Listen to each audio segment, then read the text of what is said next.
Welcome back, you lovely human beings. It's been a hot minute, but this is still Imperfect Progress with your host, Hennessy, a safe space where we dive into the feelings, tools, and experiences that make a full and flawed life.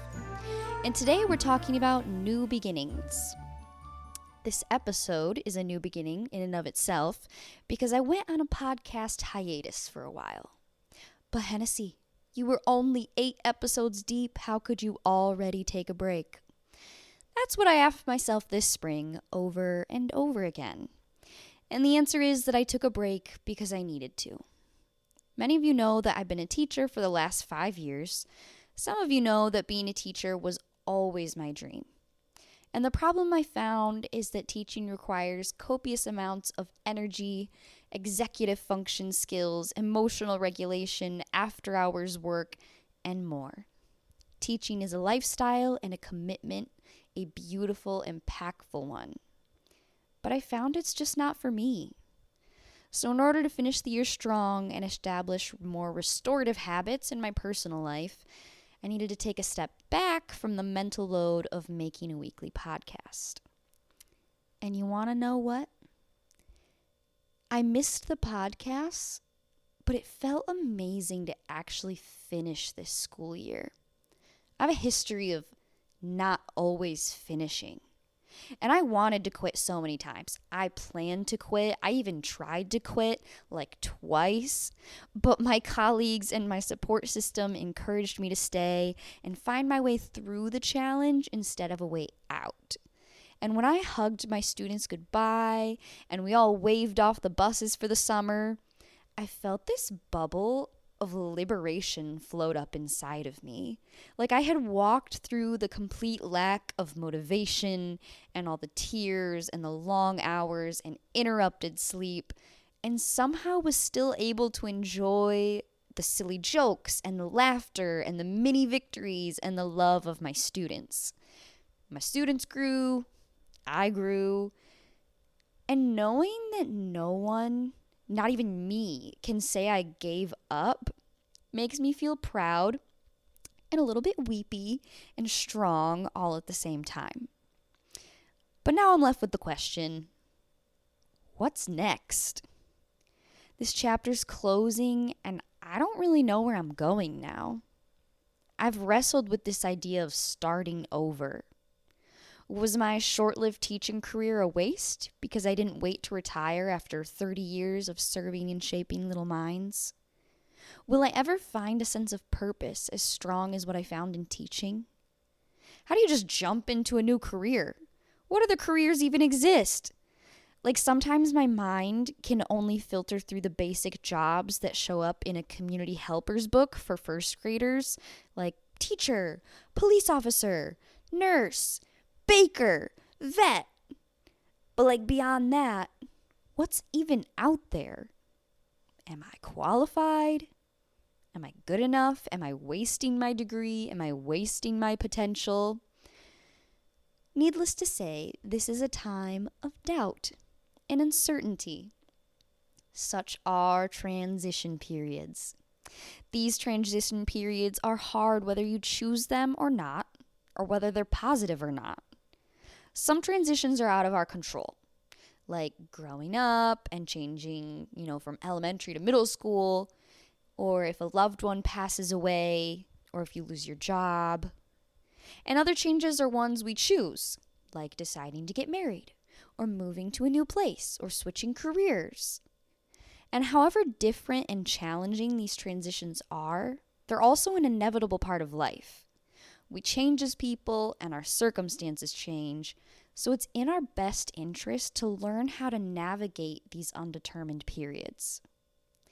But why are transitions so difficult? Well, on a biological level, our minds and bodies are always trying to maintain stability, homeostasis. And transitions are a shift from one phase or way of living that's really familiar to a new way. And this reorientation, chosen or not, positive or negative, throws our nervous system out of whack. Our fight, flight, or freeze response triggers, and it's up to us to regulate and find a new normal. Our minds don't necessarily want to let go of the old standard way of living and thinking, so it takes acceptance and awareness and self-compassion to move forward with open hands. Now, if you're like me, then you don't always love cliches, especially when they're meant to pacify your feelings about something. People telling me to approach something with an open mind or open hands makes me want to close my hands into fists and shake that person until they experience the discomfort that I am currently feeling. But that's not helpful or socially acceptable.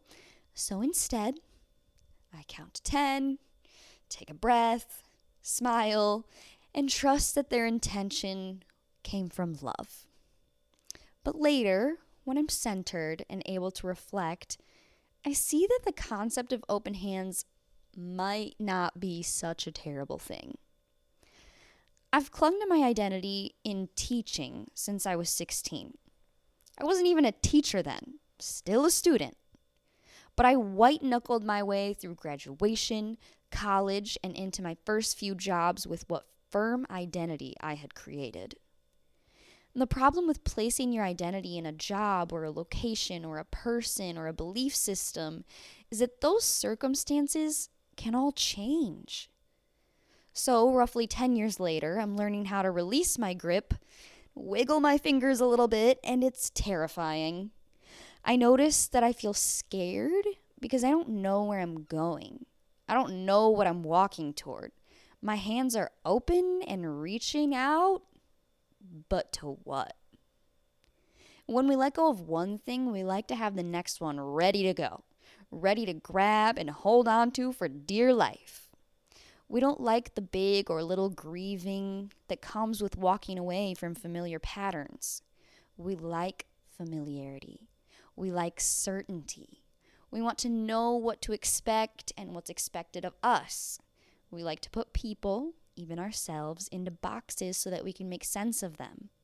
And when we're floating out here in the wind, we miss the safety net of belonging in a certain box.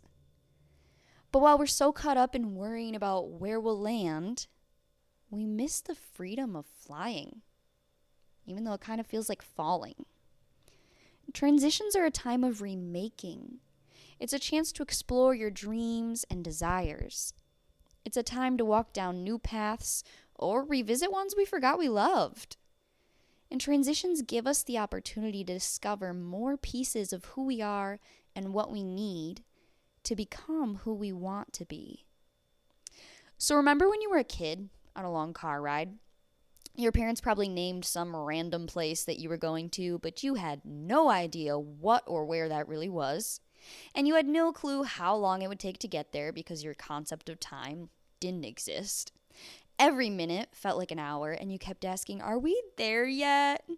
And it felt a little surreal that time in the car. But remember all the things you did to pass the time? Like you counted different types of license plates, and you played the alphabet game. You answered would you rather questions and doodled in your notebook. You took a nap and ate too many gas station snacks. I very specifically remember going through an entire deck of brain quiz questions while drinking blue bug juice. And I will never forget when my sister decided to play Hard Candy Christmas by Dolly Parton on repeat the whole way to Tennessee in April. And those car rides were long and sometimes uncomfortable, but you also had fun and made memories, right? And that's a little bit what transitions feel like. You're not sure what to do or where you're going or how long it will last, but you keep living and eventually you get there, wherever there is.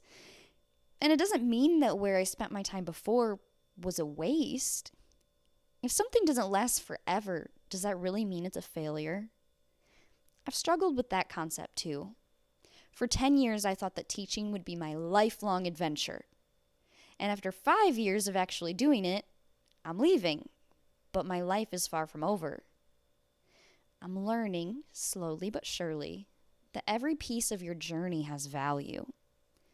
Now, I want to put a qualifier here that I don't think that everything happens for a reason, and whatever suffering or trial or injustice you have gone through is justified just because later it might help you.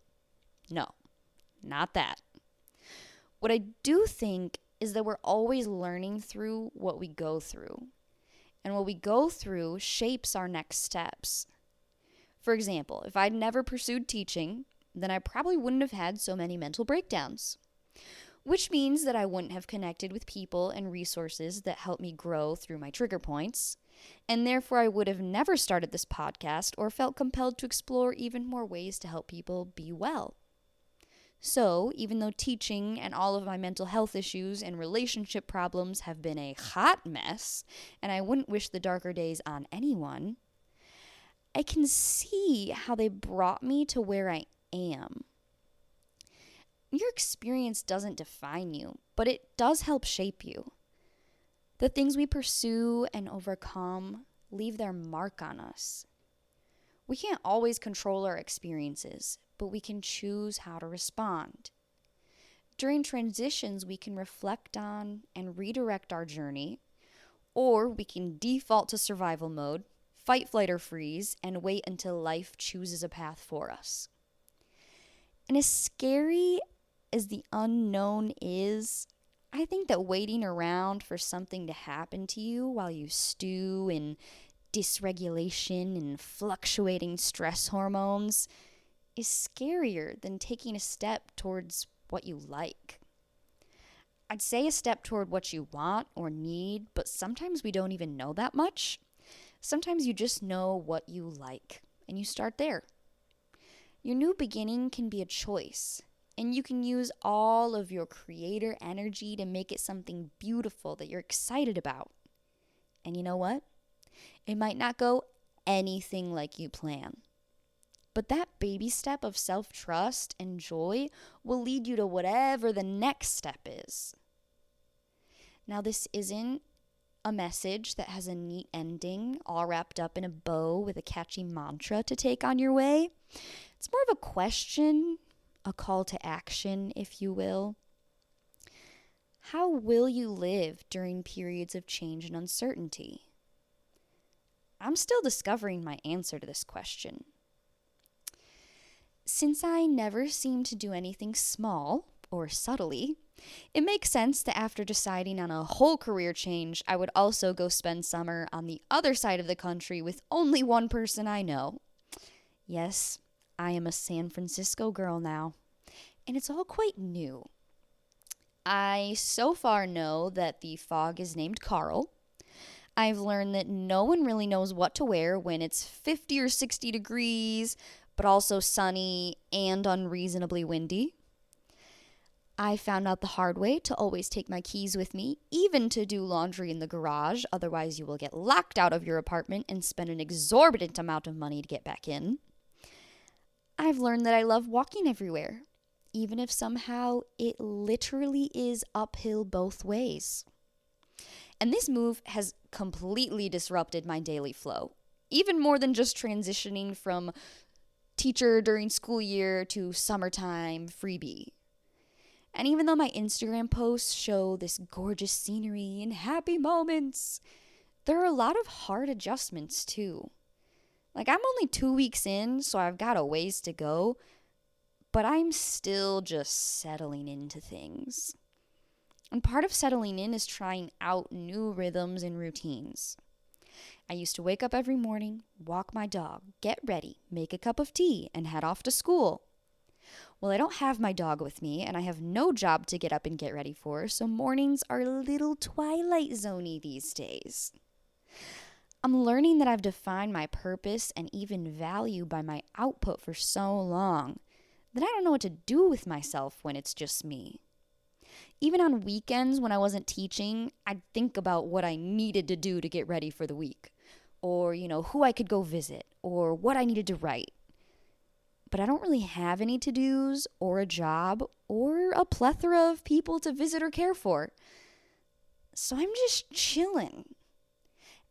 That might sound amazing to some of you, but I get uncomfortable after about 3 hours of just living it easy.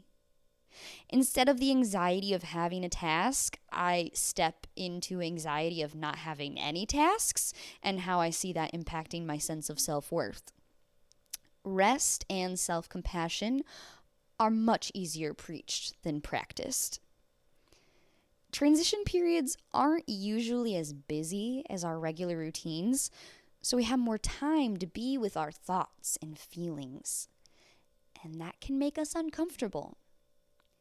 Since our brains are ultimate expert problem solvers, when they receive those emotional messages of anxiety, loneliness, restlessness, doubt, etc., they work to find a solution. And that is great that our brains so naturally and instinctively want to help us.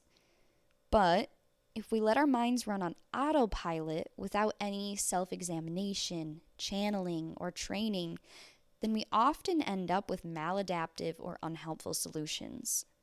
These approaches most likely helped us through a hard time before, even if it didn't get to the root of the issue, so our minds redirect us to that path again. When I was a kid and I felt uncomfortable feelings, I would disappear into books and shows. It didn't really solve anything, but it distracted me enough that I could make it through each day until something changed and I felt good again for a while. Currently, I'm in a new place with new people and no sense of direction in life, so it makes sense that my default mode wants to read 1,000-page fantasy novels and binge a new medical drama on Netflix. And these things aren't bad in and of themselves. They can be great ways to relax and unwind. But I know that when I start relying on these things to bring me feelings of peace, I have a little bit of inner work to do. As with any overindulgence or vice, there's the threat of guilt and shame mindset taking over. We feel bad that we did the thing we weren't going to do anymore to feel good, but we did it, and then the door opens up to negative self-talk. Now we don't just feel bad, but we've decided that we are bad, or lazy, or hopeless, etc. For me, falling into these patterns of activity and thinking feels like another form of starting all over again. Will I always struggle with the same unhelpful tools and mindsets? If I reach back toward things I know are maladaptive solutions, does that mean any progress I've made in healing and growing other practices is undone? I don't think so. When we feel like we're starting over, when it feels like a time of health and healing has ended and we're jumping into the battle all over again, it's not like a video game where you get sent back to the beginning of the level until you master it. Our internal work journey is different. These seemingly repeated battles are still miles away from where you first started, because you've gathered more strength and skills along the way. You know that there's another side where you feel good from the place you are right now, where maybe you feel so bad. And you know what it takes to make it through this time. And even if it's the same fight, you are different now. And that's part of the beauty and power of walking through transitions. We change. We feel like there are endings and beginnings, but there's really just forward, onward. Your healing, your relationships, your jobs, your homes, they're all chapters in a book that builds on itself over time to create the overarching and rich story of your life. There aren't any hard stops or the ends. It's all more of a to be continued. And even transitions get their own chapters. So if you're hustling to find a fresh start or just biding time until the finish line, know that even those are just segments of the whole. We couldn't disconnect our past from our present or future even if we wanted to. Each experience molds us into the person we will be in the next moment. I used to cling to this philosophy, but in a different way. I knew what and who I wanted to be, at least I thought I did, and so I sought experiences that would take me there. And that is one path. Now I'm in a different place. I don't know what I want to do or where to go, so I'm choosing experiences in this moment that shape me according to my values, and trust that this process will lead me to the next step. I think I'm done living for destinations for a while. I'm going to live for who I want to be and what I want to do right now according to my values. I value compassion, wellness, spirituality, adventure, and communication. So everything I choose today can fall in line with those values, and we'll see where it takes me. Maybe one day a new destination will arise and I'll move toward it, but even that end goal will most likely shift along the way. I realize I sound really chill about this right now, but believe me when I say I feel simultaneously liberated and scared out of my mind to practice living this way. I like to know what comes next. I like to know where I'm going. I like to identify problems and solutions. I like to know what's wrong with me so I can fix it.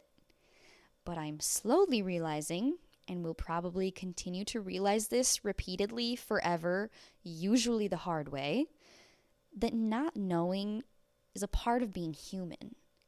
And the only part I can control is whether or not I keep trying to live fully as me.